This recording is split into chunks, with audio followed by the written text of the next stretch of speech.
سلامونه دوستانو د نن ورځې تازه او مهمو خبرونو ته ښه راغلی. ډیری خلک پوښتنه کوي چې آیا د ټرمپ بریا به د افغان طالبانو لپاره څومره اغیزناکه وي.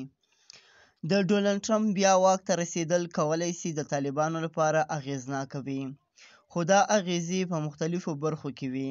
د ټرمپ د اول ځل دورې په جریان کې هغه طالبانو سره د سولې مذاکرات پیل کړل او بالاخره د دوحې تړون یې د امریکا او طالبانو ترمنځ لاسلیک کړ. په دې تړون کې امریکایانو ژمنه وکړه چې خپل ځواکونه له افغانستان څخه وباسي، چې دا کار په 2021 کې بشپړ شو. د دې تړون په ترڅ کې طالبانو ته یو ډول نړیوال مشروعیت او د خبرو اترو فرصتونه برابر شول. نو ټرمپ بیا واک ته ورسېده، هغه ممکنه له طالبانو سره تعامل ته هم آماده ورکړي او دوی ته د اعتراف کولو په اړه هم غور وکړي، په دې شرط چې طالبانو په خپلو ژمنو عمل وکړي، لکه د ښځو حقونو ته درناوی، د ترهګریزو ډلو مخنیوی او د ټول شموله حکومت جوړول.